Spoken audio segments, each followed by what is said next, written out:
آداب۔ آج امن کہانیاں میں جو کہانی میں آپ کو سنا رہی ہوں اس کا عنوان ہے وہ شیر جو دھاڑتا نہیں تھا۔ یہ کہانی پیڈرو پیبلو نے انگریزی میں لکھی ہے اور اردو میں نے اس کا ترجمہ کیا ہے۔ ایک دفعہ کا ذکر ہے کہ ایک شیر تھا جو دھاڑ نہیں سکتا تھا۔ وہ ہمیشہ سے ایسا تھا، وہ کبھی بھی دھاڑ نہیں پایا تھا، مگر یہ بات جنگل میں کسی کو معلوم نہیں تھی۔ اسے بہت چھوٹی عمر میں اندازہ ہو گیا تھا کہ وہ دھاڑ نہیں سکتا ہے۔ اس نے سب سے نرمی سے بات کرنا سیکھ لیا تھا۔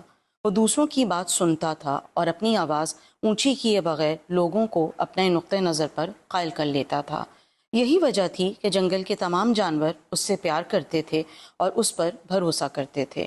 مگر ایک دن شیر نے ایک لومڑی سے بات کی جو کسی طرح اس کی بات نہیں سمجھ پا رہی تھی۔ شیر کا دل بہت چاہا کہ وہ لومڑی پہ دھاڑ سکے، مگر وہ ایسا نہیں کر سکتا تھا، اور تب اسے محسوس ہوا کہ نہ دھاڑ سکنے کی وجہ سے کبھی کبھی کس قدر نقصان ہوتا ہے۔ اس مسئلے کو حل کرنے کے لیے اس نے کچھ مہینے لگا کر دھاڑنے کی ایک مشین بنا لی۔ وہ اس مشین کو ضرورت پڑنے پر استعمال کر سکتا تھا۔ مشین کے مکمل ہونے کے کچھ دن بعد شیر کا دوبارہ واسطہ لومڑی سے پڑا۔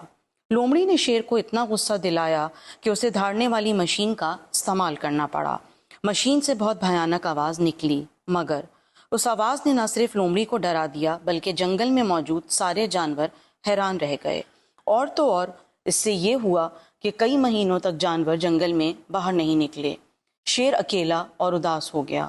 اس نے سارے وقت میں یہ اندازہ کر لیا کہ اپنی بات منوانے کے لیے دھاڑنے کی ضرورت نہیں ہے۔ اسے اندازہ ہی نہیں تھا کہ نہ دھاڑ سکنے کی وجہ سے وہ کس طرح دوسرے جانوروں کو قائل کر لیتا تھا اور وہ اس کی بات بھی توجہ سے سنتے تھے۔ آہستہ آہستہ اس نے پھر نرم لہجے اور دوستانہ انداز میں بات کر کے جانوروں کا بھروسہ جیت لیا، اور اس نے آئندہ کبھی بھی نہ زور سے بات کی اور نہ دھاڑا۔ اگر یہ کہانی آپ کو پسند آئی تو بتائیے گا ضرور۔ شکریہ۔